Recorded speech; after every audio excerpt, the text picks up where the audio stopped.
এই অনুষ্ঠান খুব সাজিয়ে গুছিয়ে বুঝবার করবার মতো জায়গা এটা নয়, প্রচন্ড ব্যস্ততম জায়গা। আপনাদেরকে অসংখ্যবার ধন্যবাদ জানাচ্ছি। এতটা মানুষ এখানে আমরা আছি, এরপরেও রাস্তাঘাট সব আমরা সচল রাখতে পেরেছি।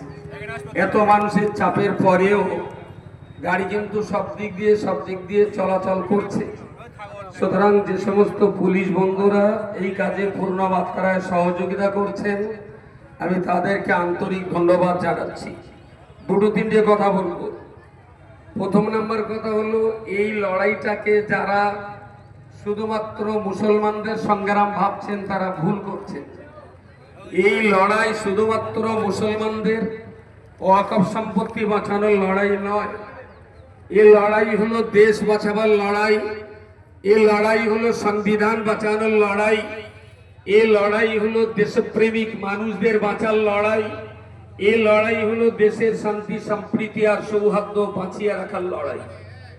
আমাদের এই দেশ গত 10-12 বছর ধরে আমরা দেখছি বারবার দ্বিজাতি তত্ত্বের ভিত্তিতে ভাগ করা হচ্ছে, হিন্দু মুসলিম, হিন্দু মুসলিম, হিন্দু মুসলিম।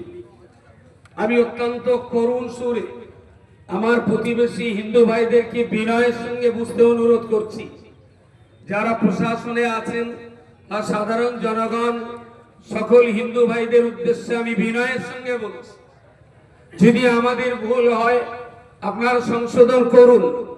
রাজ্যে দেশ জুড়ে যত ওয়াকফ সম্পত্তি আছে, এই সম্পত্তির উপরে যেমন মসজিদ আছে, ওয়াকফের সম্পত্তির উপরে তেমনই হিন্দু ভাইদের মন্দিরও আছে। অল্প 2-4টে পরিবার বসবাস করতেন, বহুদিনের শখ একটা মন্দির করবেন, জায়গা ছিল না। মুসলমানের কাছে এসে বললেন, কাকা একটু মন্দিরের জায়গা হবে? বললেন, আমারই ওয়াকফ সম্পত্তিতে 10 বিঘা জায়গা পড়ে আছে, ওখানে 5 কাঠা জায়গায় তুমি একটা মন্দির করো। এই ওয়াকফ সম্পত্তিতে মুসলমানদের সহানুভূতিতে অনেক অনেক অনেক মন্দির কিন্তু তৈরি হয়ে আজও সেই সব মন্দিরে হিন্দু ভাইদের পূজা অর্চনা চলছে। নাম্বার 2, এই ওয়াকফের জায়গায় যেমন মাদ্রাসা আছে, ঠিক তেমন করি এই ওয়াকফের জায়গায় অসংখ্য হসপিটাল তৈরি হয়েছে। একটা হসপিটাল স্যাংশন হয়েছে, দেশের এলাকার কেউ জায়গা দেওয়ার জন্য রাজি হচ্ছেন না। খুঁজে খুঁজে দেখা গেল ওয়াকফ প্রপার্টি একটা জায়গা পড়ে আছে। মতাল্লি সাহেবকে বলা হলো, তিনি বললেন, হ্যাঁ, এলাকার জনগণের যদি কল্যাণ হয়, মানুষের যদি উপকার হয়, তাহলে হসপিটালের জন্য আমার ওয়াকফের এই জায়গা আমি দিতে রাজি আছি। ওয়াকফ প্রপার্টিতে হসপিটাল তৈরি হলো। স্কুলে গ্রামে হাই স্কুল স্যাংশন হলো, জায়গা পাওয়া যাচ্ছে না, কোথায় হবে? অসংখ্য ওয়াকফ প্রপার্টির উপরে গভর্নমেন্টের হাই স্কুল প্রতিষ্ঠিত হয়েছে। গ্রামে আইসিডিএস স্যাংশন হয়েছে, জায়গা দেওয়ার কেউ হচ্ছে না। অসংখ্য ওয়াকফ প্রপার্টির উপরে আইসিডিএস এর স্কুল চলছে। এলাকার অনেক গরিব দুস্থ মুসলিম, আপনার হিন্দু, দলিত, আদিবাসী মতুয়া শ্রেণীর মানুষ যারা বাংলাদেশ থেকে দেশে এসেছেন, তাদের থাকার জায়গা ছিল না, বসার জায়গা ছিল না। ঠিক আমাদের মুসলমান মুতল্লি যারা ছিল, ওই সমস্ত জমি হারা, বস্তু হারা অসংখ্য গরিব হিন্দু পরিবার মুসলমানদের ওয়াকফ সম্পত্তির উপরে তারা বসবাস করছে। সুতরাং ওয়াকফের এই সম্পত্তির নতুন আইন, যেটা বিল পাস হয়েছে, আইনে পরিণত হয়েছে, গেজেটেড হয়ে গেছে, এরপরেও যদি এই আইনকে আমরা বদল করতে না পারি, কেন্দ্রীয় সরকারকে যদি আমরা দেশ ছাড়া করতে না পারি, তাহলে এই আইনের কারণে শুধু মুসলমানের মসজিদ ডুববে না, এই আইনের কারণে হিন্দুর মন্দিরও ডুববে, এই আইনের কারণে শুধু মুসলমানের মাদ্রাসা যাবে না, হাজার হাজার হিন্দু ভাই বোনদের পড়া স্কুল কিন্তু সর্বনাশ হবে। এই আইনে শুধু মুসলমান সর্বহারা হবে না, লক্ষ লক্ষ দলিত, আদিবাসী, মতুয়া শ্রেণীর গরিব মানুষ তারাও কিন্তু ভিটে হারা হবে। এটা হিন্দু ভাইদেরকে বুঝতে হবে, এটা আমাদের প্রতিবেশী হিন্দুদেরকে বুঝতে হবে। শুধু রাম মন্দিরের জন্য অন্ধ হলে হবে না। আপনি কি জানেন, একটা রাম মন্দির তৈরি করার জন্য 450 বিভিন্ন হিন্দুদের বিভিন্ন মন্দিরকে ভাঙা হয়েছিল। আমি হিন্দু ভাইদেরকে ভাবতে অনুরোধ করছি, এই সরকারটা আপনাদের সরকার নয়, এটা হলো ব্রিটিশদের দালাল সরকার। এই কথাটা হিন্দু ভাইরা কেন বুঝতে চাইবেন না? কেন আপনারা বুঝবেন না? আপনাদের বোঝার জন্য আমি চরণধুলিকে প্রণাম জানিয়ে বলছি, আপনারা বুঝুন দেশটা আসলে কাদের, আরএসএস এর না দেশের জনগণের।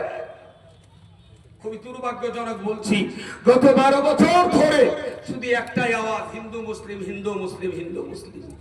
দুর্ভাগ্যজনক কথা, দুর্ভাগ্যজনক কথা। দেশের মানুষের সুবিধা, দেশের মানুষের খাওয়া পড়া, দেশের মানুষের শিক্ষা দীক্ষা, দেশের মানুষের কল্যাণ, দেশের জনগণের উন্নয়ন, এসব কিছু ভাবনা চিন্তা মাথায় নেই। একটাই ভাবনা, হিন্দু মুসলিম। হিন্দু মুসলিম আপনি আর আমি ঝগড়া করি, ওরা সেই সুবাদে রেলটা বেচে দিক।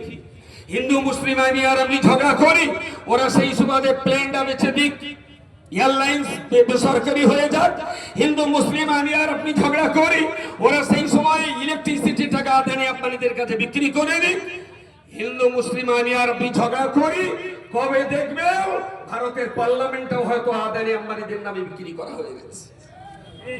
কি লাভ করেছেন হিন্দু মুসলিম ঝগড়া বাঁধি? কি লাভ করেছেন সাম্প্রদায়িকতায়? লাভ তো তাদের হয়েছে, লাভ তো তাদের হয়েছে।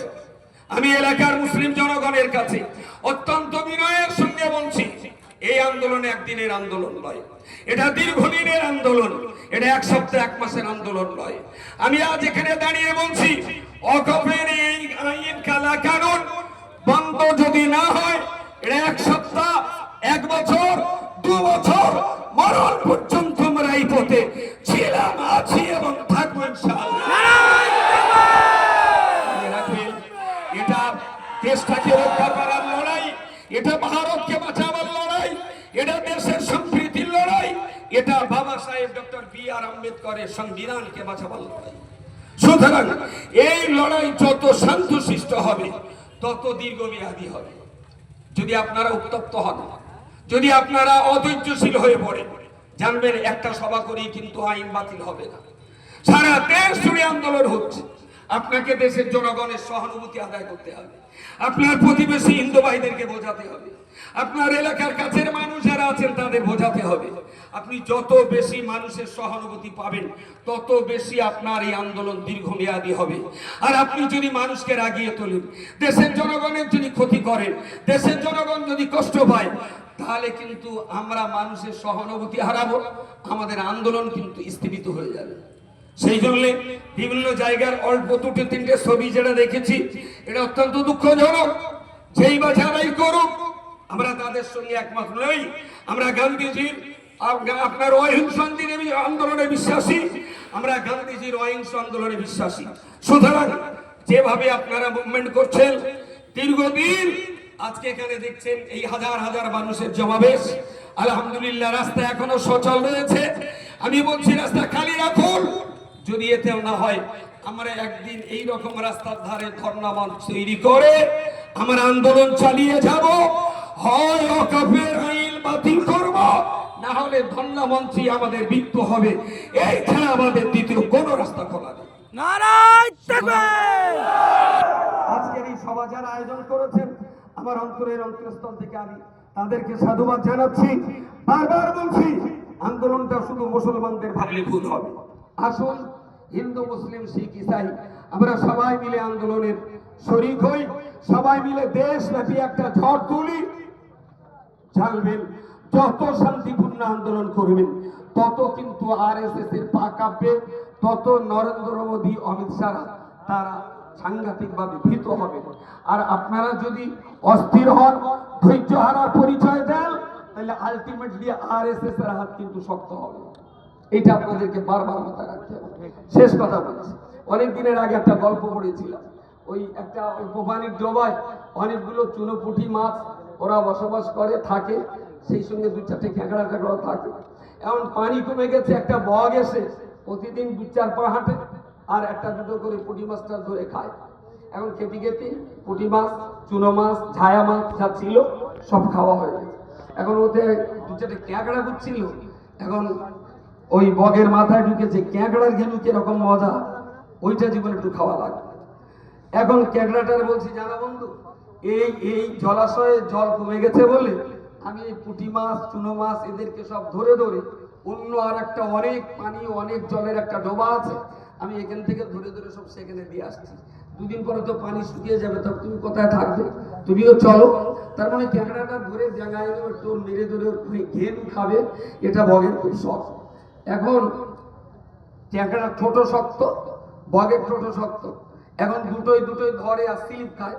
তো ক্যাংড়া তখন বললো, বন্ধু এইভাবে তো হবে না, তুমি এক কাজ করো, তোমার পিঠে আমার ওই জায়গা দাও, আমি তোমার পিঠে উঠে যাই। এমন ক্যাংড়া আস্তে আস্তে বগের পিঠে উঠে গেছে। বগ উড়ে এসে একটা গাছের ডালে বসছে। ক্যাংড়া উপর থেকে দেখতে পেলো, বা নিচে তো সেই পুঁটি মাছের কঙ্কাল আছে, চিংড়ি মাছের খোলা আছে, ছোট ছোট চ্যাং মাছের কাঁটা টাটা পড়ে আছে। তাইলে আমার স্বজাতি ভাইদের সব এঁকে নেনে ভদ্রলোক খেয়েছে। তার সব দোস্ত সে বলছিল বড় পুকুরে ছেড়েছে। তা বলছে তুমি ঘাড়ের থেকে লাভো, তারপর এক মিনিট শেষ করছে, ঘাড়ের থেকে নাবো। তা বলছে ওগুলো কি? তা বলছে সে যাই হোক তুমি লাভো। তা বলছে আমি আজকে লাভবো, তবে তোমার গলার উপর থেকে মাথাটা কেটেই লাভবো। অনেকদিন পর ক্যাঁকড়া কিন্তু বক কিন্তু ক্যাঁকড়ার ফাঁদে পা দিয়েছে। যদি আন্দোলনটা ঠিকঠাক করে চালিয়ে যেতে পারি, এই ক্যাঁকড়া কিন্তু বককে পার্লামেন্ট থেকে তাড়িয়ে দিতে পারে। আসসালামু আলাইকুম।